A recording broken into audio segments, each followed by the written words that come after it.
قرآن مقدس میں اللہ عز و جل نے ارشاد فرمایا واللہ ورسولہ احق ان یرضوہ، اللہ اور اس کے رسول سب سے زیادہ حقدار ہیں کہ انہیں راضی کیا جائے۔ بے شک ظاہر سی بات ہے کہ کسی کی ناراضگی کی کوئی وجہ ہوتی ہے اور کسی کی خوشی کی کوئی وجہ ہوتی ہے۔ کوئی کسی چیز سے خوش ہوتا ہے، کوئی کسی چیز سے ناراض ہوتا ہے۔ بیوی کے سامنے تحفے طائف کے انبار لگا دو تو وہ خوش ہو جاتی ہے، اور اگر وہ کوئی فرمائش کر دے اور انکار کر دو تو ناراض ہو جاتی ہے۔ ماں کا معاملہ یہ ہوتا ہے کہ بیٹا اگر ماں کی فرما برداری زیادہ کرتا ہے تو ماں خوش ہو جاتی ہے، اور بیوی کی طرف اگر اس کا جھکاؤ بڑھ جائے تو ماں ناراض ہو جاتی ہے۔ میرے پیارے آقا صلی اللہ تعالی علیہ وسلم کے پیارے دیوانوں، دوستوں کا بھی اپنا اپنا مزاج ہوا کرتا ہے۔ اگر دوستوں کی بات مان لی جائے تو دوست راضی ہوتے ہیں، اور دوستوں کی بات نہ مانی جائے تو دوست ناراض ہو جاتے ہیں۔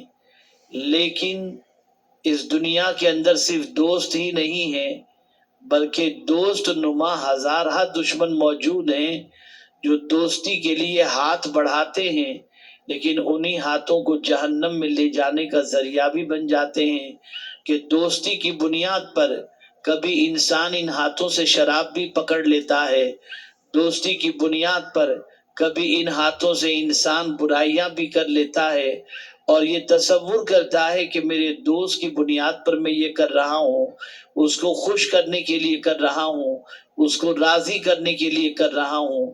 کبھی ایسا بھی ہوتا ہے کہ انسان دوستوں کی محبت میں زنا کے اڈے پہ بھی چلا جاتا ہے، شراب کے اڈے پہ بھی چلا جاتا ہے، بد کرداری کے داغ سے اپنے دامن کو داغدار بھی کر دیتا ہے۔ ایسے دوست آج کے زمانے میں آپ کو ملیں گے۔ اگر وہ ناراض ہوتے ہوں تو ایسے دوستوں کی ناراضگی کو تو مول لینا، لیکن کبھی خدا کو ناراض مت کرنا، کبھی اس کے رسول صلی اللہ علیہ وسلم کو ناراض مت کرنا۔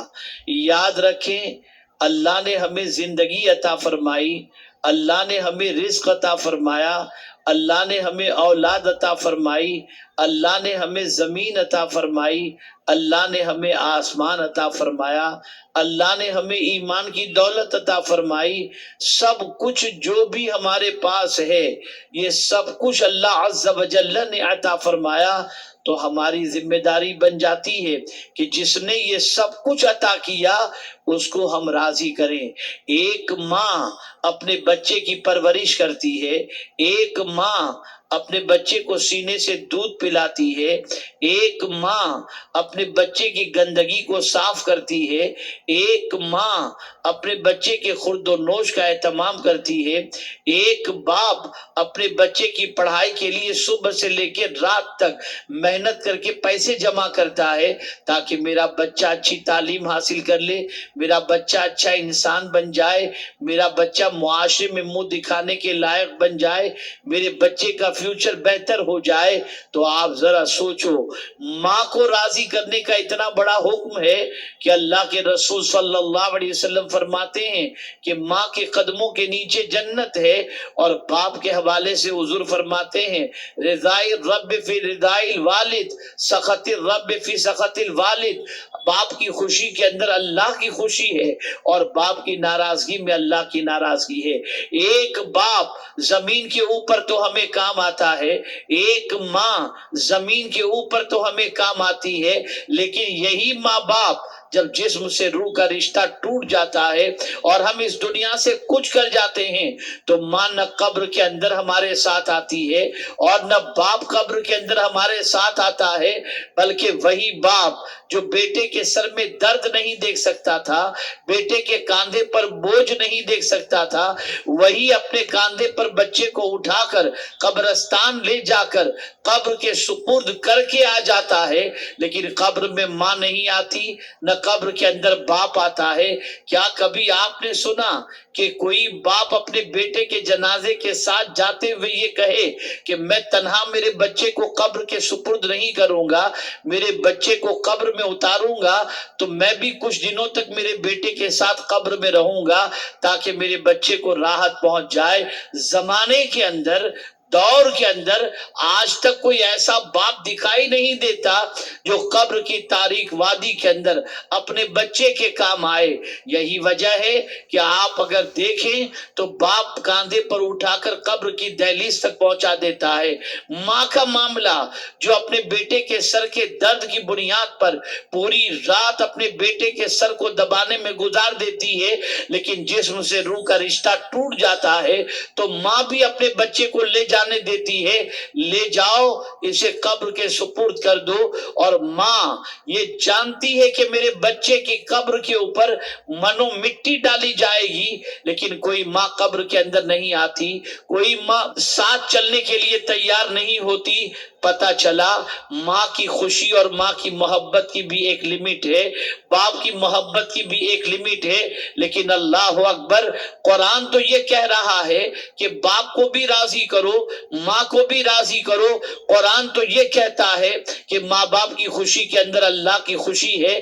رسول اعظم صلی اللہ علیہ وسلم تو یہ ارشاد فرماتے ہیں. لیکن اگر ہم دیکھیں کہ سب سے زیادہ کون حقدار ہے کہ ان کو راضی کیا جائے تو قرآن کہتا ہے واللہ ورسولہ احق ان یرضوا, اللہ اور اس کے رسول سب سے زیادہ حقدار ہیں کہ ان کو راضی کیا جائے.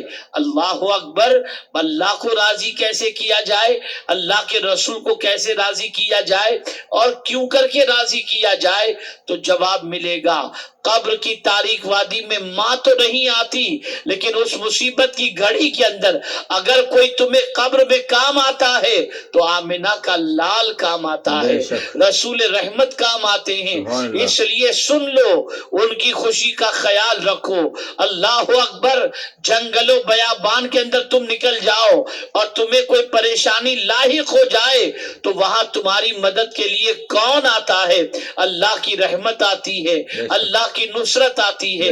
تو میرے پیارے آقا صلی اللہ علیہ وسلم کے پیارے دیوانوں, میں جانتا ہوں, اس علاقے کے حوالے سے بھی جانتا ہوں, معاشرے کی سچویشن کو بھی جانتا ہوں, ہمارے بہت سارے نوجوان بھائی کچھ ایسے راستے اختیار کر کے بیٹھے ہیں جن راستے پر چلنے کے بعد اللہ بھی ناراض ہو اور اللہ کے رسول صلی اللہ علیہ وسلم بھی ناراض ہوں. چوری ڈکیتی کا معاملہ ہو, جہالت کا معاملہ ہو, گندگی کا معاملہ ہو, آوارہ گردی کا معاملہ ہو, ڈرگ سپلائی کا معاملہ ہو, ڈرگز کے استعمال کا معاملہ ہو, زنا کے اڈے پہ جانے کا معاملہ ہو یا آوارہ گردی کا معاملہ ہو, آج ہماری نوجوان سسک رہی ہے, بلک رہی ہے یہ قوم, اور یہ نوجوان آج برائی کے راستے کے اندر ڈوبتے چلے جاتے ہیں. کیا جواب دو گے کل بروز قیامت اللہ عز و جل کو؟ اس لیے کہ آپ نہیں جان رہے کہ آپ کے کام سے اللہ ناراض ہوتا ہے. ارے جب ماں ناراض ہو جائے تو شریعت کا حکم سخت ہے, باپ ناراض ہو جائے تو شریعت کا سخت حکم ہے, تو اللہ اور اس کے رسول ناراض ہو جائیں تو آپ مجھے بتاؤ کتنی تکلیف ہوگی. اللہ اکبر, میرے پیارے آقا صلی اللہ علیہ وسلم کے پیارے دیوانوں, بہت سارے ایسے نوجوان ملتے ہیں جو غلط کام کرتے ہیں اور جب ان سے کہا جائے تو کہتے ہیں کیا کرے, کوئی سبیل نہیں ہے, اس کے علاوہ کوئی راستہ نہیں ہے.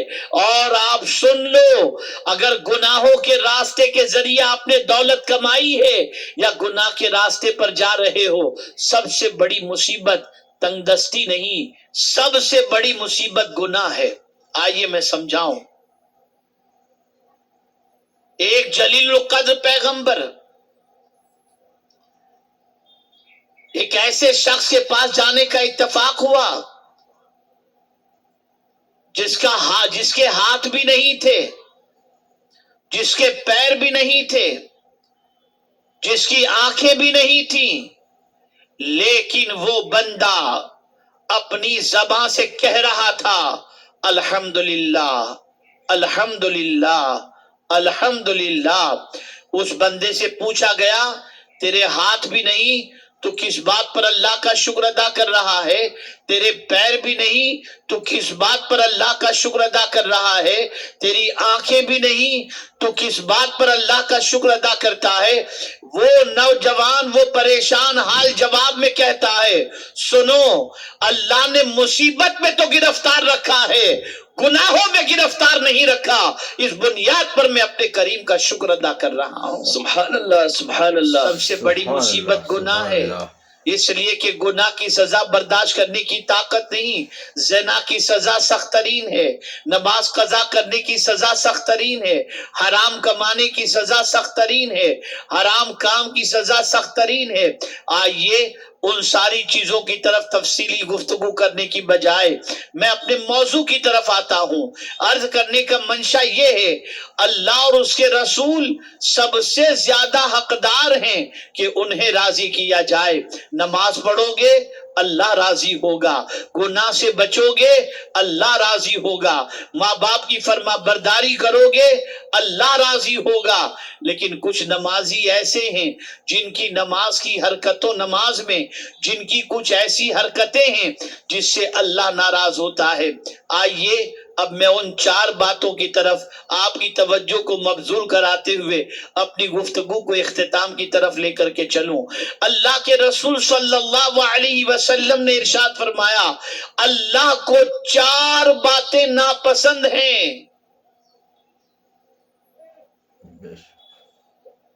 4 باتیں اللہ کو ناپسند ہیں۔ پہلی بات، نماز کی حالت میں کوئی فضول کام کرنا، لغویات کرنا، یہ اللہ کو پسند نہیں۔ کیا مطلب؟ آپ نماز کی نیت باندھ کے کھڑے ہو گئے، اب یوں کر رہے ہیں، یوں کر رہے ہیں، ہاتھ پیر کو ادھر ادھر گھما رہے ہیں، ادھر دیکھ رہے ہیں ادھر دیکھ رہے ہیں، کبھی موبائل دیکھ رہے ہیں، کبھی کیا کر رہے ہیں۔ یہ سارے بیکار کے کام اگر کوئی نمازی کرتا ہے تو اللہ کے رسول صلی اللہ علیہ وسلم فرماتے ہیں نمازی کی یہ حرکت اللہ کو پسند نہیں۔ اور ایک بزرگ نے بڑی پیاری بات ارشاد فرمائی، جب کوئی بندہ نماز پڑھتے ہوئے ادھر ادھر دیکھتا ہے تو اللہ کی رحمت کہتی ہے، میرے بندے کیا مجھ سے بھی زیادہ کوئی خوبصورت ہے جسے تو دیکھ رہا ہے؟ بے شک، سبحان اللہ۔ نماز پڑھو سکون کے ساتھ پڑھو، بے شک، نماز پڑھو دل جمعی کے ساتھ پڑھو، بے شک، نماز میں فضول حرکت مت کرو، نماز میں بیجا حرکتیں مت کرو۔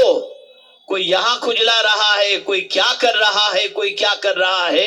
اللہ کے رسول صلی اللہ علیہ وسلم نے ارشاد فرمایا، بیکار کا کام نماز کے اندر کرنا، یہ اللہ کے رسول صلی اللہ علیہ وسلم فرماتے ہیں اللہ کو ناپسند ہے۔ دوسری چیز جو اللہ کو ناپسند ہے وہ کیا ہے؟ تو آقا کریم صلی اللہ علیہ وسلم نے ارشاد فرمایا، روزے کی حالت میں فحش باتیں کرنا۔ اگر کوئی روزے سے ہے اور روزے میں گالی بک رہا ہے، روزے کی حالت میں ہے جھوٹ بول رہا ہے، روزے کی حالت میں ہے گانے گنگنا رہا ہے، روزے کی حالت میں ہے غیبت کر رہا ہے، روزے کی حالت میں ہے بکواس کر رہا ہے، اللہ کے رسول صلی اللہ علیہ وسلم فرماتے ہیں ایسے روزے دار کو اللہ پسند نہیں فرماتا، اس کی ان اداؤں کو پسند نہیں فرماتا۔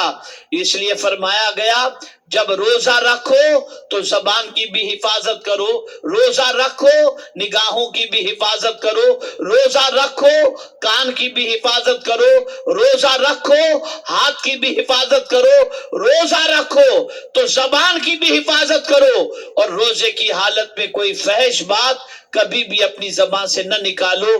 کہ اگر کوئی شخص روزے کی حالت کے اندر فحش کلمات کہتا ہے تو آقا کریم صلی اللہ علیہ وسلم ارشاد فرماتے ہیں اللہ کو یہ فحش گو روزے دار پسند نہیں، نہ اس کی فحش گوئی پسند ہے۔